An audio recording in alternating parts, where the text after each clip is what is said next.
चिल्ला मत और मेरी बात अच्छी तरह से अपने भेजे में उतार ले। तूने मेरी राख मंगवाई थी टीका लगाने के लिए, मैंने तेरे भड़वों की राख भेजी है, पूरे बदन को लगा ले। ठंडा कर अपना भेजा, ठंडा कर। चतुर सिंह के आदमियों की चिता जलाना तुम जैसे पागलों की बस की बात नहीं है। ठंडा कर। यकीन नहीं आता तो उस राख को मसल कर देख, तेरे पालतू कुत्ते की निशानियां उसमें मौजूद है।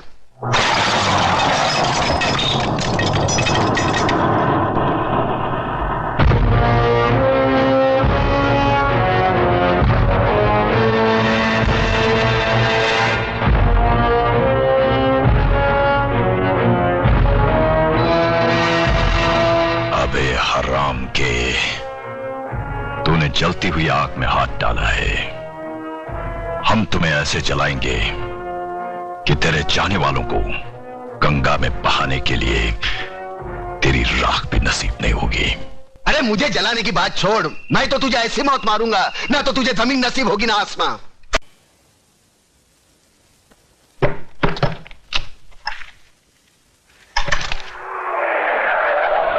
ठहरो, लाश को कोई भी हाथ नहीं लगाएगा, यह पुलिस केस है।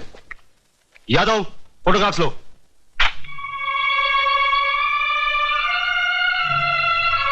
लगता है इन्होंने आत्महत्या की है।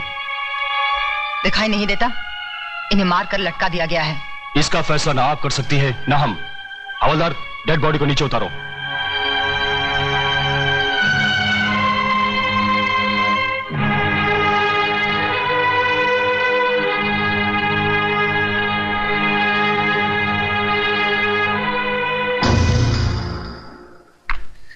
देखिए इंस्पेक्टर, देखिए, है क्या इनके गले पर कोई निशान?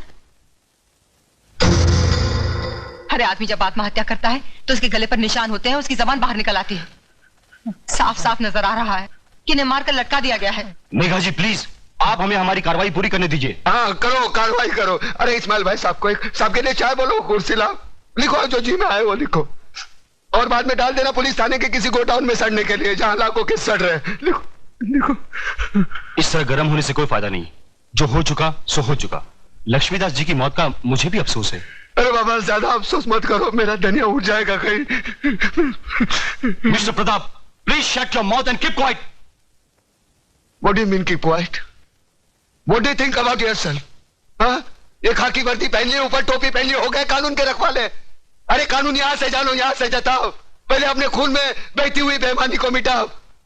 निकले कार्रवाई करने, साला कोर्ट इनकी, कानून इनका, सबके सब साले मिले हुए। मैं खुद गुनाहगार है, वो क्या लिखेगा रिपोर्ट? इन्हें पोस्टमार्टम के लिए हॉस्पिटल ले जाना पड़ेगा। हवलदार, ए हवलदार, ए संभाल के, ए देख यहाँ छोटा मगज होता है, उसको धक्का लगेगा ना तो आदमी मत।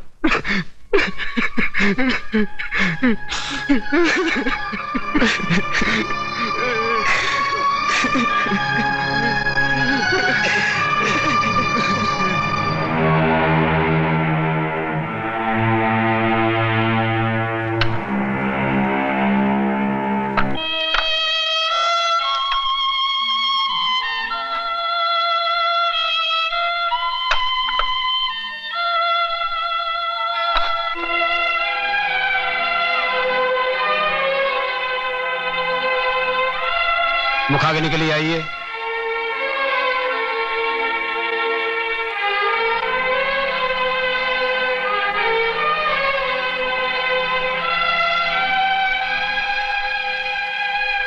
बड़ा बेटा होने के नाते मुझे एक वचन दे, मैं जिधर भी मरूं ना, मेरी चिता को तू ही आग लगाना।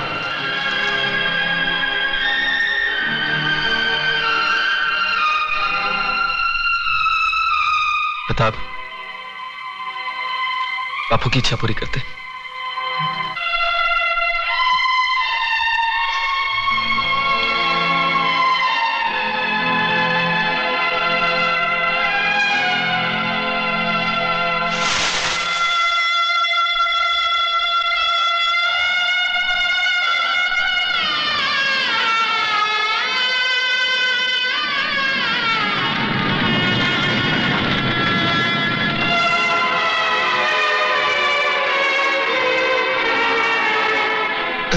मैं हूं ना, मैं हूं ना।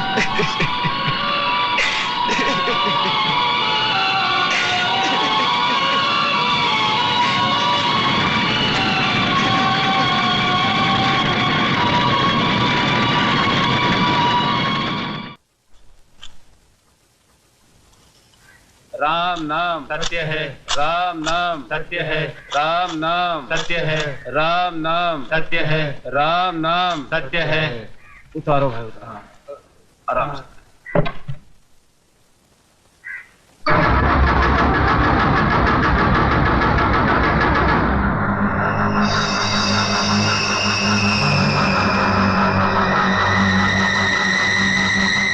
प्रताप, क्या है?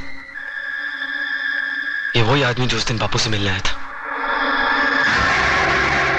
हाँ, मैं वही आदमी हूं जिसने तेरे बाप को शमशान घाट तक पहुंचाया। अब तुम दोनों की बारी है, क्योंकि चतुर सिंह ने एक कसम खाई है कि तुम दोनों की चिता की राख से वो तिलक लगाकर ही भोजन करेंगे। ये रही तुम्हारी चिता। फिर देर किस बात की है? चलो बड़े बेटे से ही शुरुआत करो।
अरे घबराते क्यों हो देशमुख? अब तक तो जलकर राख बन चुका होगा। अरे तुम लोगों को अपने दोस्तों पर भरोसा ही नहीं है। बस बस अब ये भाषण बंद करो, हमारे कान के पर्दे फट रहे हैं। बस बंद कर।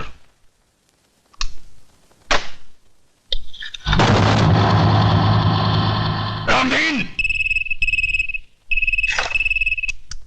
कौन बोल रहा है? चिल्ला मत और मेरी बात अच्छी तरह से अपने भेजे में उतार ले।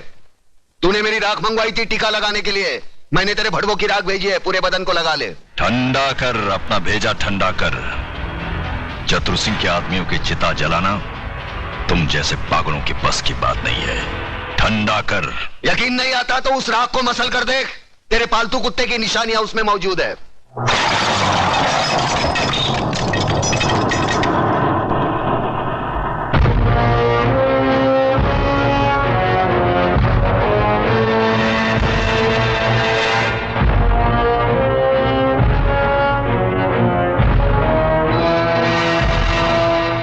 हराम के, तूने जलती हुई आग में हाथ डाला है। हम तुम्हें ऐसे जलाएंगे कि तेरे चाहने वालों को गंगा में बहाने के लिए तेरी राख भी नसीब नहीं होगी। अरे मुझे जलाने की बात छोड़, मैं तो तुझे ऐसी मौत मारूंगा ना तो तुझे जमीन नसीब होगी ना आसमां। अतुल भाई, अतुल भाई, अतुल भाई गजब हो गया। अतुल भाई गजब हो गया। अतुल भाई बाहर आकर देखो तो सही। क्या हुआ कल्याण जी भाई? अरे क्या हुआ? क्या नोटिस लग गई, 24 घंटे में बस्ती खाली करनी पड़ेगी। बस्ती किसी की बाप की जागीर है कि खाली करनी पड़ेगी? खाली तो करनी पड़ेगी भाईजान, क्योंकि अब इस बस्ती का मालिक चतुर सिंह है। लक्ष्मीदास जी ने बस्ती बेच दी और नोटिस पढ़कर हम लोग आए हैं। अरे बाहर में क्या वो नोटिस और बाहर में क्या चतुर सिंह? मैं भी नोटिस फाड़ के चतुर सिंह की तो। नहीं अतुल, तुम ऐसा नहीं करोगे, इससे हमारा केस बिगड़ जाएगा। उन लोगों ने अगर कानूनी तौर पर बस्ती हटाने की कोशिश की है तो हम भी कानून का सहारा लेंगे। चलो मेरे साथ। कानून हर किसी के लिए बना है, लेकिन अदालत की नजर में जो गैर कानूनी है उसके लिए एक जज की हैसियत से मैं कुछ नहीं कर सकता। यह स्टे ऑर्डर नामुमकिन है। मगर जज साहब, अगर मेरे पिताजी ने चतुर सिंह को जमीन बेची होती तो कम से कम मुझे मालूम तो होता, उसके कागजात होते मेरे पास। जज साहब, जिस तरह आपने 24 घंटे में कानूनी तौर पर हजारों लोगों को बेघर करने का नोटिस जारी कर दिया, उसी तरह उसे रोकने का भी तो कोई कानून होगा। मिस मेघा, सलाह के लिए वकील होते हैं, जज नहीं। जज का काम है सिर्फ फैसला सुनाना। जानती हूँ जज साहब, अच्छी तरह जानती हूँ कि इस बार भी आपने पैसे खाकर बड़े होशियारी से शुक्रवार की शाम को यह फैसला सुना दिया। आज सैटरडे है, कल संडे और परसों नवरात्रि की छुट्टी। लेकिन इतना याद रखना जज साहब, ये जो गरीबों की बद्दुआएं और चीखें हैं ना, ये सहे नहीं जाती। और जब ऊपर वाला अपना फैसला सुनाएगा, तुम भी बच नहीं पाओगे। चतुर सिंह, ऊपर वाले के हाथ से तू बचे ना बचे, लेकिन मेरे हाथ से तेरे को कोई नहीं बचा सकता। अगर एक बाप की औलाद है तो एक बार मेरे सामने आकर दिखा। तू भौंकता बहुत है आराम के, और भौंकने वाले कुत्ते हमें पसंद नहीं।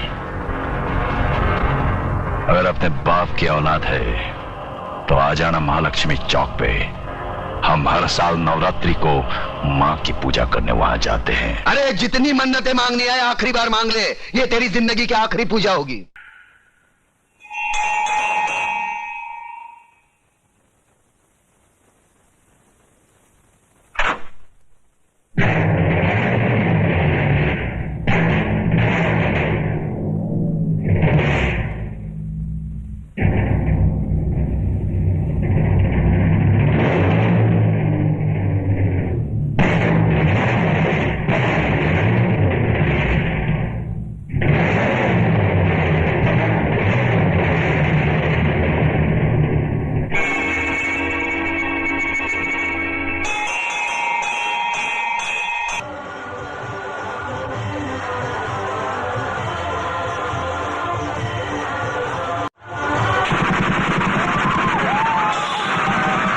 क्या?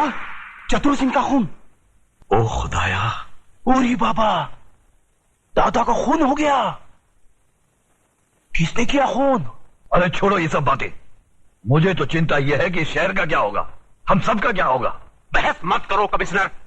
जो आदमी चतुर सिंह जैसे खतरनाक आदमी की चिता जला सकता है, वो तो हमको कभी भी शमशान घाट पहुंचा सकता है। मगर ऐसा हरगिज नहीं होगा सर। सुनो कमिश्नर, कल टीवी सेंटर में जनता की अदालत प्रोग्राम में हम सब लोगों का इंटरव्यू है। ऐसा बंदोबस्त होना चाहिए वहां पर कि परिंदे भी पर ना मार सके, समझे?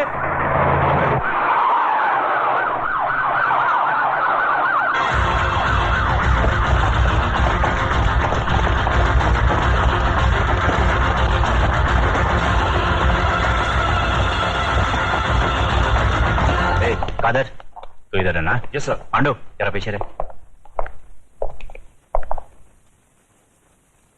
आज जनता की अदालत में, जनता के सामने, जनता के प्रतिनिधि मंत्री श्री बबन राव देशमुख, विपक्ष के नेता श्री चंद्रसेन आजाद, कानून के रक्षक इंस्पेक्टर सत्यवादी दुबे, न्यायमूर्ति श्री हुक्म अली जाबिर तथा इस शहर के सबसे बड़े बिल्डर मिस्टर योगराज अपराधी के रूप में यहाँ मौजूद हैं। इन सब पर यह आरोप लगाया गया है कि शहर में जो हाल ही में दंगे फसाद हुए हैं, जो हत्याएं हुई थी, वह सब इनकी मिलीभगत थी। क्या ये सच है देशमुख जी? लोग आजकल राजनीति को, कानून को और पुलिस को गांधी जी के 3 बंदर कहते हैं। वो बंदर जिनके सामने सब कुछ होते हुए भी न कुछ सुनते हैं, न देखते हैं और न कुछ कहते हैं। देखिए साहब, हमारे यहां लोकशाही है और लोकशाही में हर किसी को कुछ भी पूछने का और कहने का पूरा अधिकार होता है। मैं आपकी इस बात से बिल्कुल सहमत नहीं हूं। अगर ऐसा होता तो दूसरे राज्यों की तुलना में हमारे राज्य में चारों ओर इतनी शांति कभी नहीं होती। अगर चारों ओर शांति होती तो पिछले दिनों हमारे शहर में जो दंगे हुए वो क्यों होते? साहब, ये सब विदेशी ताकतों का हाथ है, क्या करें? देखिए मंत्री जी, जब भी देश में कोई विपत्ति आती है तो हर मंत्री का आप ही जैसा जवाब होता है कि इसमें विदेशी ताकत का हाथ है। अब पिछले दिनों जो भूकंप हुआ था, कि इसमें भी विदेशी ताकत का हाथ था? Order, please maintain the silence. पर लोग तो कहते हैं कि इस विपत्ति में आपके साथ विपक्ष के नेता चंद्रसेन जी का भी हाथ था और पांव भी था। जी, ये सब बकवास है। इसको हम नहीं मानता है। अरे हमारा पक्ष का सिद्धांत अलग है, इसका पक्ष का सिद्धांत अलग है। हम लोग अलग अलग दल में रह के एक काम कैसा कर सकता है? ये सब गुंडा लोग का काम है, बात करता है। चंद्रसेन जी बिल्कुल ठीक कह रहे हैं। ये तो पुलिस को बिना मतलब बदनाम किया जा रहा है। नहीं, ये तो आप कहते हैं, पर लोग तो कहते हैं कि जब दंगे भड़के तब दंगे वाली किसी भी जगह पर पुलिस सही वक्त पर नहीं पहुंची थी। अरे यही तो अपनी पुलिस की असली निशानी है। जब सब कुछ खत्म हो जाता है उसके बाद पुलिस आती है।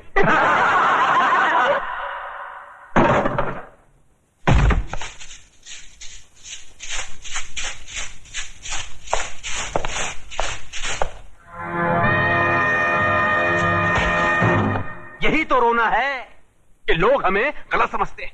हमारी योजनाएं लोगों की समझ में नहीं आती। अब आप ही बताइए, झोपड़पट्टी की जगह साफ सुथरी कॉलोनी बने, टूटे फूटे गांव की जगह राहगीरों के लिए रिसोर्ट बने, इसमें देश की तरक्की नहीं है? बोलिए। पर लोग तो कहते हैं इसमें आपकी तरक्की ज्यादा होती है। सारा धन आप सब लोग मिलकर बटोर लेते हैं और डकार तक नहीं लेते।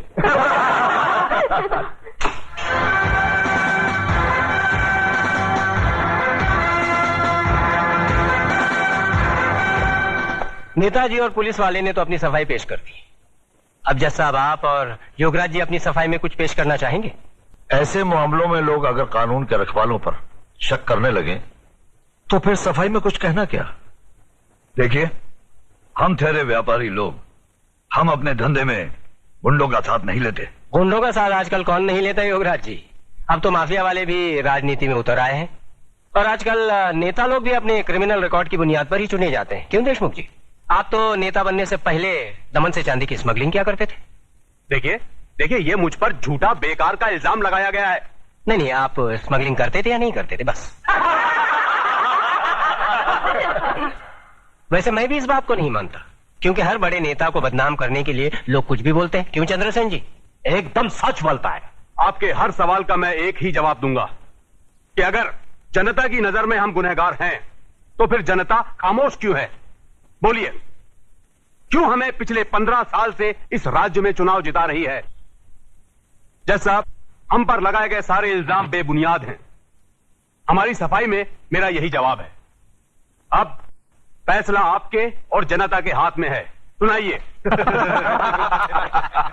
अरे असली अदालत आज तक हमारे खिलाफ फैसला नहीं सुना सकी तो ये जनता की अदालत क्या खास सुनाएगी? देशमुख, तुम कभी कभी सच बोलता है।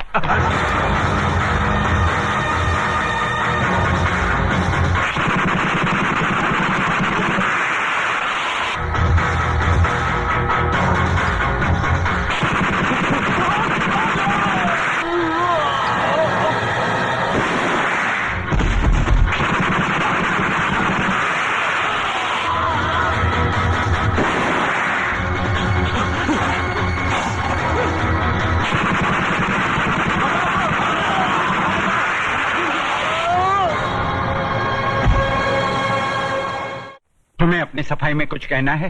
क्या कहना? जो करना था कर दिया, जो किया वो सोच समझ कर किया। अब कहना आपको है। फैसला सुना दीजिए, मुझे मंजूर है। कुछ बोलता नहीं है, कुछ बोलता तो नहीं है, लेकिन ये ऑर्डर। आज न्यायमूर्ति श्री विश्वनाथ सिंह ने अदालत में मंत्री श्री बबन राव देशमुख, विपक्ष के नेता श्री चंद्रसेन आजाद, न्यायमूर्ति श्री हुकम अली जाबिर, इंस्पेक्टर सत्यवादी दुबे, प्रख्यात बिल्डर योगराज और कुख्यात सरगना चतुर सिंह चिता के कातिल प्रताप नारायण तिलक को फांसी की सजा सुनाई।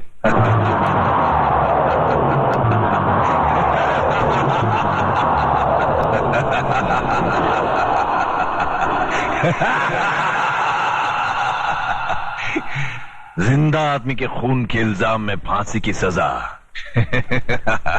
देखा पकिया, हमें तो माता के आशीर्वाद और बुलेट प्रूफ जैकेट ने बचा लिया, मगर वो हराम का कानून की मौत नहीं, चतुर सिंह चिता की दी हुई मौत से मरेगा। पता करो कौन से जेल में है।